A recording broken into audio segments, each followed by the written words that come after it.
Well, hello and welcome, Broncos country. I'm Kodiak Broncos, and today I'm here to talk about the fact that the Broncos have announced that they are going to be building a brand new state-of-the-art stadium. But before we get into it, I just want to say a couple things. First of all, leave a like if you enjoy, subscribe if you're not already. You can always wait till the end. Hopefully, I will have earned it. And yeah, without further ado, let's dive right into it. Oh, also, follow me on Twitter at Kodiak Broncos, and I do offer voiceover services, so if you do want one, tweet at me on there. So, the Broncos have announced that they are building a brand new stadium. It was put out today in a press release by Penner, the team's official Twitter account.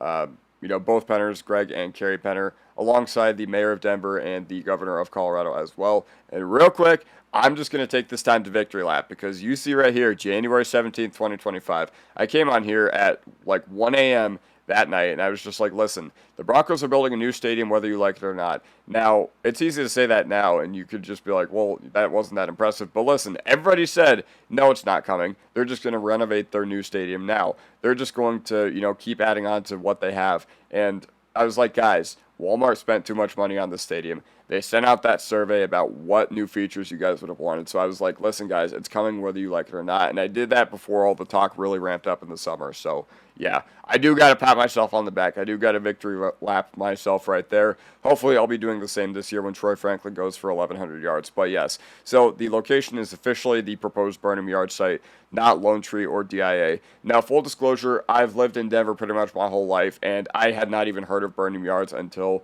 it was like in the Broncos Stadium discussion, so I don't really know a whole lot about the area. I'm not going to pretend to, but Lone Tree I'm very familiar with. Anybody who's driven on C470 is familiar with Lone Tree, and listen, I could not imagine 75,000 people driving on C470 for a game day. Same with DIA, same with Denver International Airport. I could not imagine 75,000 people driving on that teeny tiny road. I don't remember what it's called.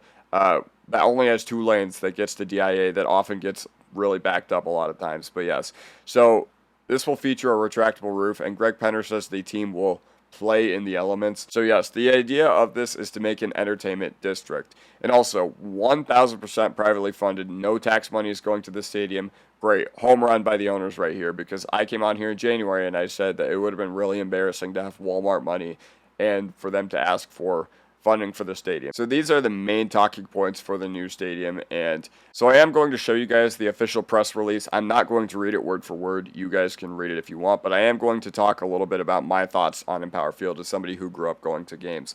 Listen, man, I was only 6 months old when Empower Field opened in 2001, but it seems like the common sentiment at that time was a lot of people did not want to lose the old Mile High Stadium, and I completely respect that, and I get that tradition is important, especially in professional sports. That being said, in Empower Field, they created some amazing memories for this team. I remember being at the game in 2015 when C.J. Anderson ran at 50 yards and beat the Patriots, the undefeated Patriots, in overtime. I was at both AFC championships in 2014 and 2016 when we beat the New England Patriots to go to the Super Bowl. I was not at the game this past season where we beat the Chiefs to go back to the playoffs for the first time in a decade, but listen, that was important. Those were all important to Broncos country and this, city's tradition and their identity. Denver is one of the best sports towns in the country for a reason. That being said, Empower Field, there is nothing wrong with it. I will agree with the fact that there is a common sentiment that there is nothing wrong with the current stadium right now. But listen, you're kind of missing that extra oomph in Empower Field, if that makes sense. You're kind of missing that extra thing that makes it iconic. Minnesota built a stadium 8 years ago, and it is already one of the most iconic stadiums in the NFL. Same with Atlanta. Atlanta Stadium is now one of the most iconic in professional sports. Yes, I understand a large part of that is due to what it has, with college football or whatever, but listen, that's just how I'm feeling about this, okay? Empower Field was great, and it is going to be a great stadium for the next 5-6 years while we are still playing there. But you know what? This is a very, very exciting milestone for the Broncos, in my opinion, regardless of where they play. You know what? You could build a stadium in La Junta, Colorado, and it would sell out. It would sell out, and the season ticket wait list would still be 200 billion years long. Okay?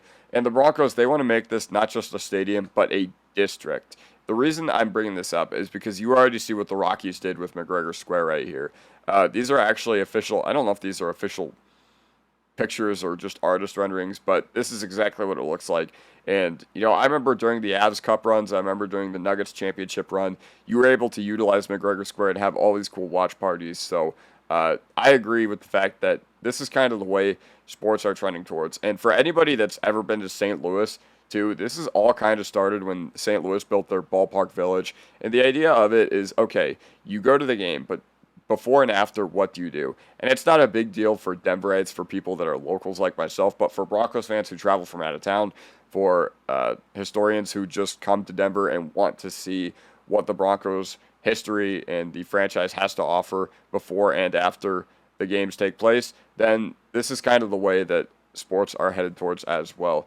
Because honestly, it's becoming less and less affordable to go to sports games in the year of 2025, and it's only going to continue to get more and more hard for the actual real fans to be able to go to these things. So yeah, that's the way I'm feeling about that. But you know what? I think they've all done a really, really good job at making sure that these things are fun for the fans. You know, Ballpark Village, McGregor Square are both great atmospheres, and too bad the Rockies absolutely suck, and the owner will not put any money onto the on-field product, unlike what ours will do.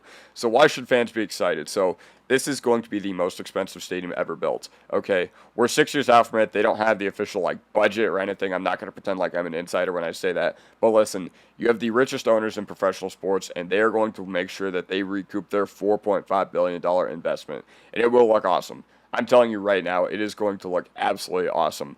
And I can't wait to see what Walmart construction cooks. Now, we can also host cool stuff like the Super Bowl, WrestleMania, the College Football Playoff, and the Final Four. I know a lot of people who don't like the fact that Denver's expanding are just like, no, we can't have those. I'm just like, dude, give me a break. Those things are cool. Like, I want the Super Bowl here. I want WrestleMania here. I want as many people as possible to be shown off how awesome Denver is. And I know a lot of people who live here and are tired of the expansion are going to be like, bleh, I can't believe you're saying that right now. But listen, guys, you know what? Just because somebody comes here for WrestleMania doesn't mean they're going to move here permanently, okay? I want the College Football Playoff here. I want the Final Four here. I want our new sixth stadium to be shown off. I want Broncos country to have a stamp on professional sports and stadiums in general, like SoFi does, like Allegiant Stadium does now, like Mercedes-Benz does. And listen, all these new high-tech stadiums, they're just becoming the industry standard. I was so jealous driving past Allegiant Stadium every day for 3-4 years, even though they're the Raiders, and I was so jealous of what they had built. Same with SoFi Stadium. I was 18 years old flying over LA when that stuff was being built, and it was really cool. It was really cool to see that. All that stuff is now becoming the industry standard. You want to make sure that the game day experience is as pleasant as possible for fans. You know, I respect the stadiums like the Rose Bowl. I respect everything like the Coliseum. I respect all those really, really old stadiums that have a place in professional sports in general, or college sports, I guess, in the case of the Rose Bowl and the Coliseum. But listen.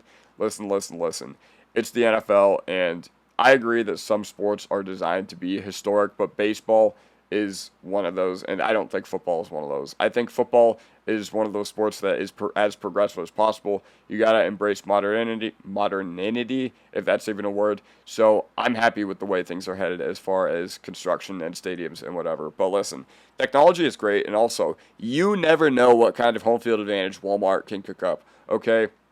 This is why I'm so excited, because the Dolphins have that creative thing where they have their stadium angled to where the opposing team absolutely bakes in the sun. Okay? The Vikings, they have that thing where the entire crowd noise just pipes right onto the field. And listen, you never know what Walmart money can cook up. And they have done so many amazing things to give us an on-field advantage.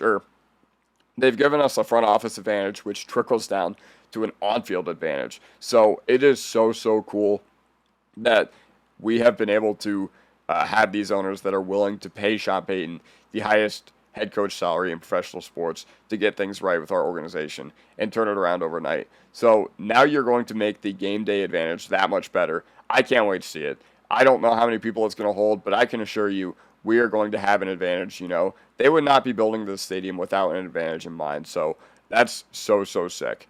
And here are my thoughts on a retractable roof. It's 2025. I'm not a football purist. I'm fine with a retractable roof. All I got to say, though, is I think it's got to honor Bolin's tradition and what he really always wanted with the Broncos of having the mountains visible. And listen, as of right now, it is the team's choice to open during the regular season. So let's say 2-3 weeks from now when the Bengals come here for Monday Night Football, if we did have a dome or a retractable roof on our current stadium, it would be our choice. And I think you have to comply or let the other team know 90 minutes before kickoff. But it's the NFL's choice during the playoffs. So let's say 2033 or whatever, we're hosting the Jacksonville Jaguars for an AFC divisional game. Or I probably shouldn't have chosen them because we're cursed when it comes to hosting divisional games against them. But listen, it's the NFL's choice on who gets to, or on if the roof is open or not. Therefore, it's not our choice. That being said, I think Penner's going to have enough pull to where the Broncos will be able to play in whatever weather they want. There are current rules in the NFL on what you have to comply with. You know, you have to close it when it reaches certain temperatures. You have to close it when it reaches a certain, I don't know, precipitation chance or something like that. But the Broncos, I promise you, Greg Penner will be able to have the Broncos playing in whatever weather they want. He is already one of the most respected owners across the NFL, and he has the highest net worth of any owner in the NFL. So that's basically all I got to say about that. You know, Greg Penner, I promise you he will have enough pull to where the Broncos will still be able to maintain their weather advantages, you know. And one more thing we cannot do. I said no public funding, but this is another piece to the puzzle. No personal seat licenses. Okay, I think no team has a better argument against personal seat licenses than the Broncos with their 200 billion season ticket wait list. And the thing that really irks me about PSLs is, you know, it's just a lot of people who are foreign investors who don't even live in the state where the team plays their games. Like, I remember I was shooting craps or blackjack with this guy in Vegas who was a Steeler fan. And he was bragging to me about being like a season ticket PSL holder and just being able to sell it to away fans. Okay, so if you are going to go the PSL route, you do need to put some restrictions in place to making sure that doesn't happen. And yeah, like I said, no team has a better argument against the PSLs than the Broncos with their ticket wait list. So it would just be very embarrassing if we were to go this route. But yeah, that's just basically all I got to say about this new stadium. Chatter, let me know what you guys think in the comment section down below, and I'll see you guys next time. Mile high salute.